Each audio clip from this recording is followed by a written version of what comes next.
तर 4 वाजता तनयसाठी मी द्राक्ष खायला दिले आणि छान असं द्राक्ष धुवून त्याच्यावर मीठ टाकलं आणि त्याला खायला दिलं. नंतर मला चहा घेतला, तयार झाले आणि बाहेर गेली.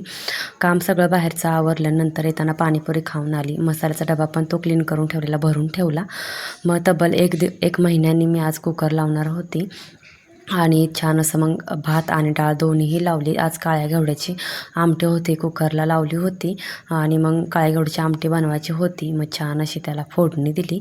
खूप तब्बल 1 महिन्यानीच मी आज काळ्या घेवड्याची आमटी खाणार होती. छान अशी कोथिंबीर टाकून मस्त अशी गरमागरम आमटी तयार होती. इकडे भात पण माझा चिकट असा रेडी होता, कारण काळ्या घेवड्याच्या आमटीसोबत भात खूप सुंदर लागतो. चपात्या पण मौसूद बनवल्या होत्या. नंतर केळीचं शिकरण आहे तर ते बनवायला घेतलं आणि छान असं तनयसाठी ताट बनवलं आणि नंतर आम्ही पण जेवण केलं.